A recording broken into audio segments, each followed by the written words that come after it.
नीतीश कुमार को भले ही अपने अल्पसंख्यक वोट की चिंता रहती हो और इसी चिंता में उन्होंने 2 बार बीजेपी का साथ छोड़ा हो, लेकिन बीजेपी ने साफ कर दिया है कि 2025 का विधानसभा चुनाव वो हिंदुत्व के नाम पर ही लड़ेगी।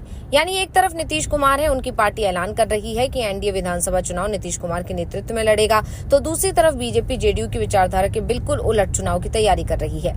पार्टी हिंदुत्व को लेकर आगे बढ़ने का प्लान बना रही है।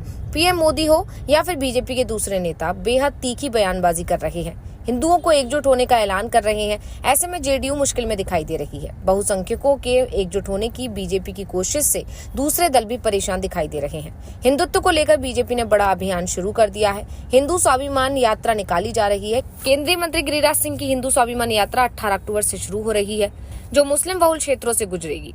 इस यात्रा का उद्देश्य हिंदू समुदाय को संगठित और सुरक्षित करना है। इस यात्रा का असर बिहार की राजनीति में दिखेगा, तो विधानसभा चुनाव में भी इसका असर देखने को मिल सकता है। दरअसल बीजेपी के बदलते तेवर से इतना तो लगने लगा है कि आगामी विधानसभा चुनाव बीजेपी हिंदुत्व के मुद्दे पर लड़ने जा रही है, और जिस तरह से मुख्यमंत्री नीतीश कुमार बैकफुट पर हैं, उससे एक बात और साफ होते दिख रही है कि जेडीयू की भूमिका बड़े भाई की भी नहीं होने जा रही है। बीजेपी नीतीश कुमार के चेहरे पर भले ही चुनाव लड़े, लेकिन विधानसभा चुनाव में जेडीयू जूनियर पार्टनर ही रहने वाली है। कम से कम केंद्रीय मंत्री गिरिराज सिंह के गर्जन और अस्त्र बांटने की सहमति से ये तो साफ हो गया है कि बीजेपी के रणनीतिकार बिहार को अब हिंदुत्व की प्रयोग स्थली बनाने जा रहे हैं।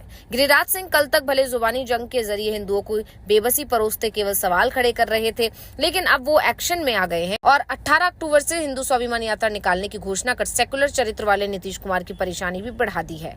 गिरिराज सिंह के इस यात्रा के ऐलान से ही नीतीश कुमार का असहज दिखाई दे रहे हैं, और नीतीश की परेशानी बढ़ाने का दूसरा सबसे बड़ा कारण है गिरिराज सिंह की यात्रा का पहला चरण, जो पूरी तरह से सीमांचल पर केंद्रित है, जहां मुस्लिमों की संख्या सबसे ज्यादा है। तो स्वाभिमान यात्रा 18 अक्टूबर को भागलपुर से शुरू होकर 22 अक्टूबर को किशनगंज में समाप्त हो जाएगी।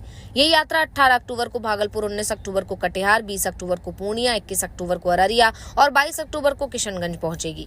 ये ऐसे क्षेत्र हैं जहां हिंदू एक तो मुस्लिम वोट के आधार पर राजनीति करते हैं, उनकी मुश्किलें बढ़ने वाली हैं। नीतीश कुमार की चिंता का सबसे बड़ा कारण है कि सीमांचल के एरिया में उनका बड़ा आधार है, और ये आधार अल्पसंख्यकों से जुड़ा हुआ है। गिरिराज की यात्रा इसे नुकसान पहुंचाने वाली है। एनडीए के अंदर सीमांचल की अधिकांश सीटों पर जेडीयू का ही उम्मीदवार होता है।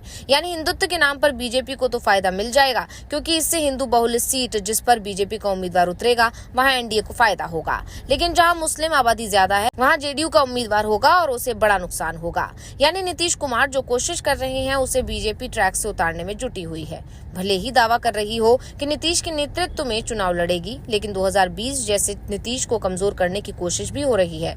बीजेपी के इस प्लान से जेडीयू पूरी तरह से बैकफुट पर दिखाई दे रही है। पार्टी को समझ में नहीं आ रहा है कि वो बीजेपी की इस रणनीति का क्या जवाब दे।